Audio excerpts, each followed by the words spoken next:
Jamie asks, what is the better business model in your opinion? E-commerce, digital agency, or else?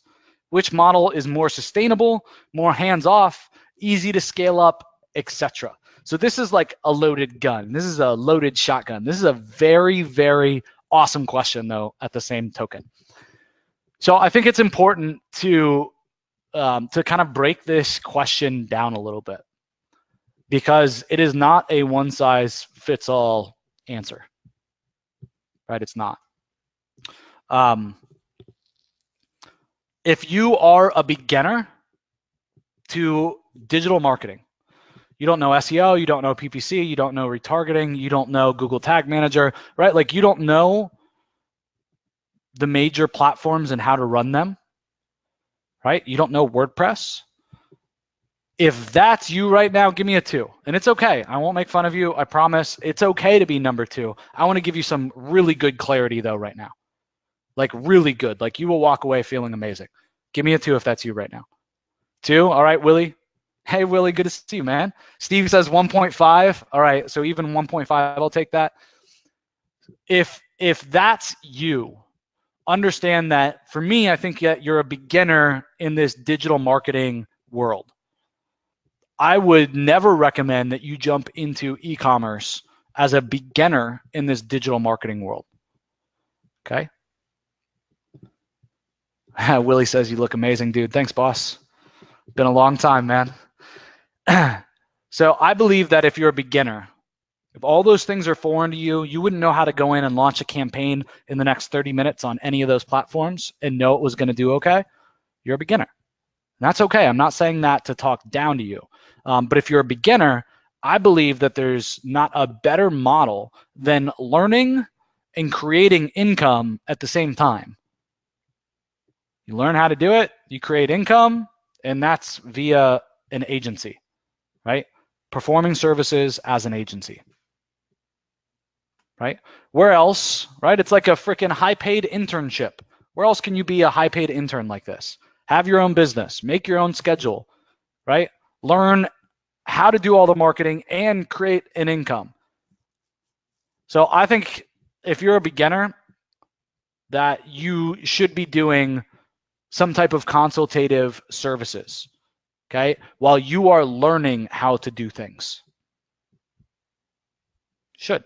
Why? Because you can make money, make bank, bro, right? You can pay your bills, okay, and you can get paid to learn. I started as a beginner right here, doing this exact same thing, right? Learning and creating my income. And what has always worked best for me, is my agency. My agency has been the most sustainable business that I've ever had, right? My agency has been the most repeatable business that I've ever had. It has been the business that once it's set up and going, the processes may change a little bit, but they don't change that fast. And when you have key people in place in the agency, they go update that documentation. Okay, so for me, what's been the most sustainable for me has been the agency. Okay, that's for me though. Giving my advice to you guys, most scalable, most leverage, what is it? Is it e-com? Is it info products? Is it a software company? Honestly, software company, just get out of your freaking head. So many costs, so much overhead. You're a dime a dozen. Like software companies fucking suck. If you look at the revenue that you make versus your investment and the constant ongoing grind, trust me when I say, like, you'd be better off doing any of the other business models. Most scalable and leverage could really be either e-com or an agency, depending on your execution. Okay. I think that the easiest for me and my skill set is definitely agency. That doesn't mean that I haven't invested in some e-com businesses. I built quite a few e-com businesses.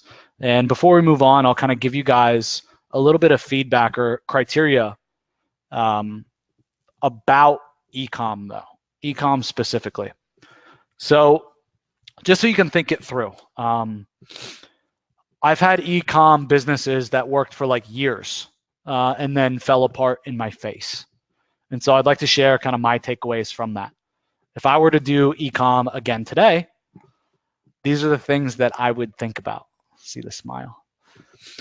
I'd stay away from brand controlled markets. Okay. What I mean by that, to take it a step further, is I wouldn't be drop shipping other people's brands. I've gotten myself in big trouble drop shipping other people's brands, because when you're drop shipping other people's brands, you're completely reliant on them for your markup, what you're going to make, for your supply, right? They also help control the demand. I would focus on creating your own brand. So now you're talking about e-com, creating your own brand, your own packaging, your own formulation, your own product, right? And now there starts to be a whole lot more work involved than like building this e-com drop ship, do 7 figures in the next 4 hours business that everybody seems to be toting these days. Okay, I would not be doing drop shipping. You won't be able to compete. You won't be able to compete with the big box stores, right? How can you offer free shipping on an item that costs you $60 to ship?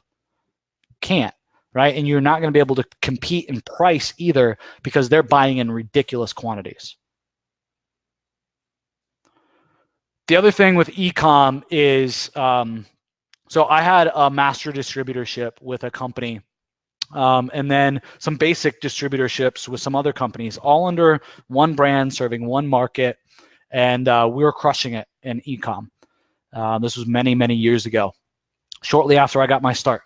Did the agency, that went well, it went great. We kept growing the agency, and the agency resources, when we had extra time in that business, we would work on our e-commerce assets that we were building. So we built up these businesses from scratch. They were going freaking fantastic. We were in markets that weren't fads and weren't just gonna, go like this and then just, completely fall on their face after. We were drop shipping. We were in quote unquote brand controlled markets. And we had, 60% markup, something like that.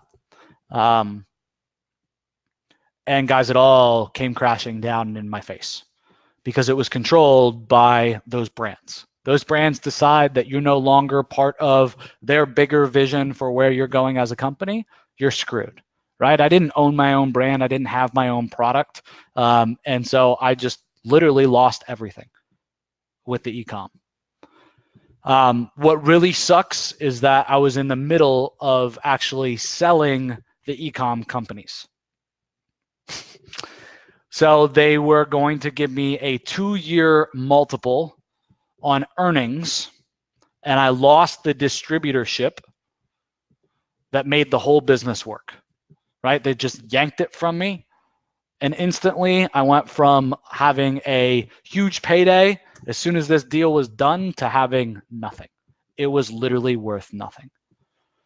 Okay, so those are kind of my learnings from e-com. And I tell you that because I don't want you to feel bad for me. I tell you that because like I got burned, like raw dogged, like really freaking bad. And I don't want that to obviously happen to you. So if you're going to go into e-com, I caution you, think about those things, but make sure that you have huge, crazy margins, become your own brand, and be reliant on fucking no one. That is the only way I would ever get back into e-com, okay? The other lesson that I want to talk here about the agency, we talked about it earlier in the AMA, is that I've had local agencies and agencies of, kind of different types, honestly, over the years. I've had agencies where I was the face, right? Where without me, like nothing would work. Like I was the sales guy, right? I was the guy that then like was the go-to or the in-between person and had all the meetings while fulfillment was happening. When a project was wrapped up, I was the one as well, right? Getting the sign-off and everything, where like literally, if it wasn't for me, they wouldn't know anybody else in the business, right? And like all paths led to me. Trust me when I say that that sucks. Okay. I've also had businesses like the agency I have right now where I wasn't the face. By all means, I sold a couple of deals here and there, but in the grand scheme of things, out of all the total sales, I sold maybe 2% of the sales, right? That's where it's at. Okay. So if you can build it in a way where not all roads lead to you, right, then by all means, you'll have the opportunity down the road to not only sell and to exit, but it'll be a much more scalable and leveraged business for you while you're in it as well.